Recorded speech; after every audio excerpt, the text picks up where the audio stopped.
All right, so we're going to do vocab lesson 15. There are 3 roots this week.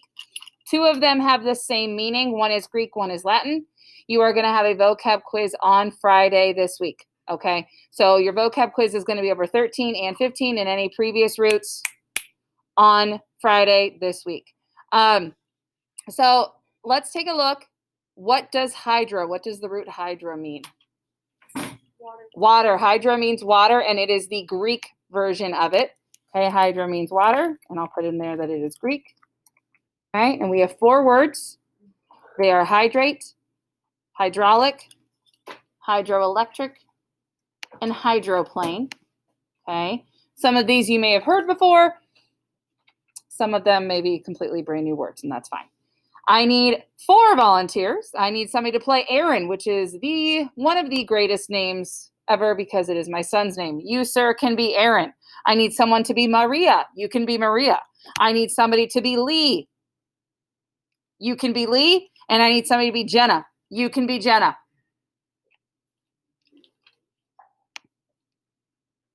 Okay, so we are going to do this skit. I will be the teacher because it's my natural role. And we're going to figure out what these words mean. So here we go. Who can tell me what a hydrate is?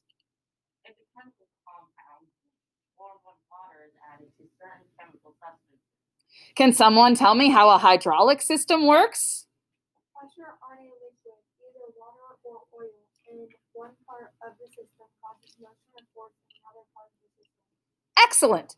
Now, who can tell me what kind of power is generated by movement of water? Very good. Who can tell me what a hydroplane is? It's a very fast boat that skims across the surface of water. Great job. I think you're all ready for a science quiz. You know, that's how school always works, right? Okay, so hydrate. We will define first. If we go back to the book pages, hydrate. What is hydrate?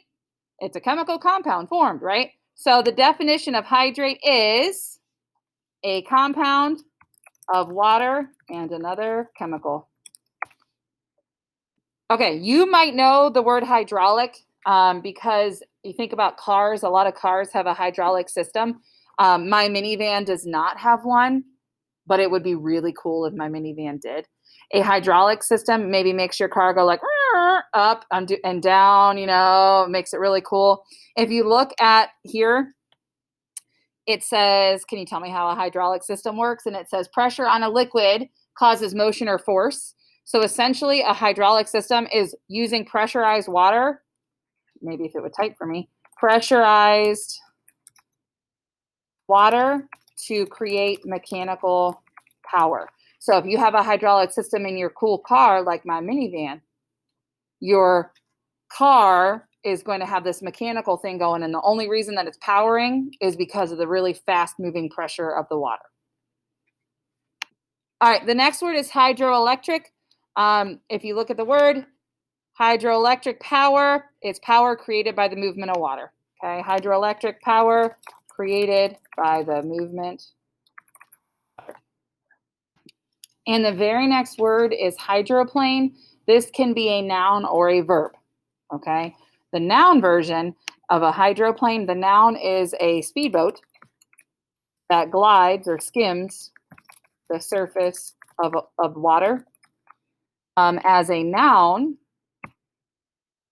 or as a verb, a hydroplane, you can do this in your car. Essentially, you are skimming I'll put verb here so that you don't get mixed up. Verb means that you are skimming the surface of water or ice. So this is terrifying when you learn how to drive. If you have your car and maybe you're going too fast or whatever, and you hit either a puddle or an ice patch, hydroplaning is essentially your car kind of absolutely loses control and you're just kind of like wiggling back and forth on the road. You have no control over, and it's really hard to regain control. Typically, if you hydroplane, it's because your tires don't have a lot of tread in it. It's scary. You don't ever want to hydroplane. Maybe on a boat, though, it might be fun. I don't know. Okay, the next root is aqua. That also means water, but it is the Latin version. All right, we're going to go back to the book pages. There are 3 sentences to look at to try to figure out our context clues. First one we're going to use is aqueducts. So we have in ancient Rome, which you might have known this from social studies. It says in ancient Rome, a system of aqueducts that looked like channels built on a stone and brick stilts carried water throughout the land. So an aqueduct, which is the third one down here, I don't know why it goes out of order, but the aqueduct is a channel, and it's fake, a fake channel or canal that carries water from one place to another.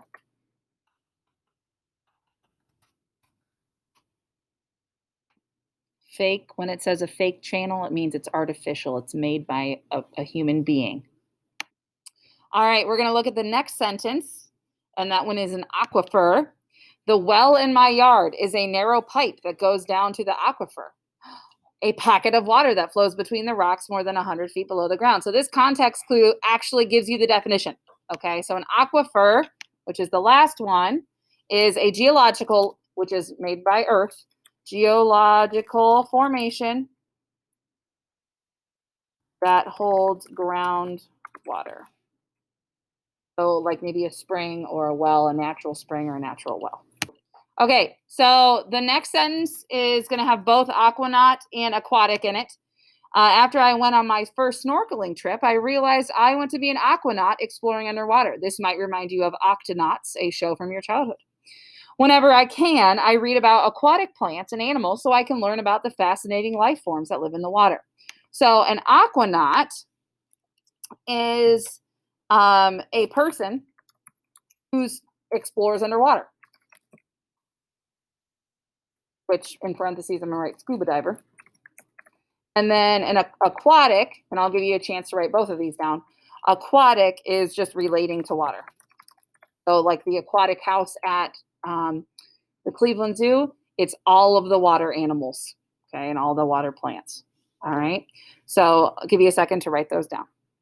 Okay, NAV is our last root, and it means ship, okay? Put that here. And we're going to look at a big old paragraph about Ferdinand Magellan, and we're going to figure out what circumnavigation, naval, navigable, and navigator means, okay? So that paragraph says, in the 1500s, Ferdinand Magellan's ship, the Neo Victoria, became the first vessel to complete a circumnavigation of the Earth. Magellan, a skilled navigator, spent more than 3 years guiding his ships on their journey around the globe, but he didn't live to see his journey completed. Juan Sebastian Elcano took over after Magellan's death and completed the historic voyage. For any long-distance sea voyage, a captain must carefully plan the route he will follow, and he must make certain that he guides his ships through navigable waters. If he were to mistakenly select dangerous seas or channels that were too shallow, he would risk losing not only his naval fleet, but also the lives of the men aboard the ships. Okay, so 4 words. Circumnavigation is the first one. He became the first vessel to complete a circumnavigation. If you know that a circumference is the measurement around a circle, what do you think circumnavigation is? Mm-hmm. Yeah. Circumnavigation, the act of sailing a ship around the world. All right, the next one is naval fleet. Well, it's naval, but the paragraph says his naval fleet. Naval just means just relating to warships or a navy.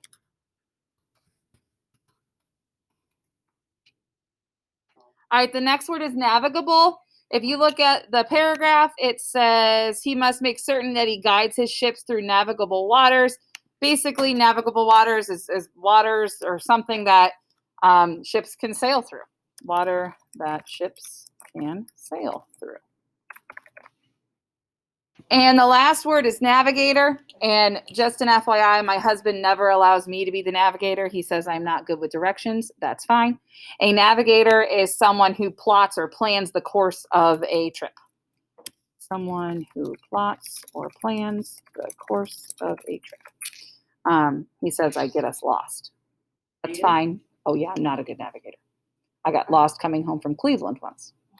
It's fine. Everything's fine. Yep, that's me. Okay, so now that you have all of your roots, your definitions, your words, when you go to Schoology, your activities are in the Vocab folder. The Vocab 15 assignment is what it looks like.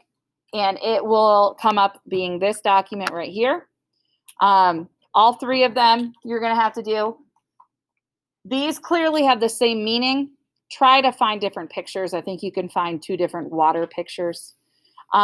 Here's what I'm going to tell you. This is different than membean. This is different than membean. Membean, for some odd reason, didn't have all these roots on it, so we wanted to give you different tools and resources.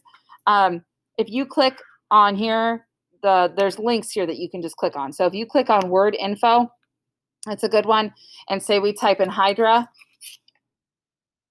there it is right there. You're going to click on it, and all of the words are going to show up, and there's 12 pages of this, 16 pages of words. So what I'm going to say is don't just pull the first 6 or the first 4 out if you don't know what they mean. But like dehydrated is something that you guys have all heard about. If someone's dehydrated, clearly they need more liquids or more water into their body. Use words that you would know.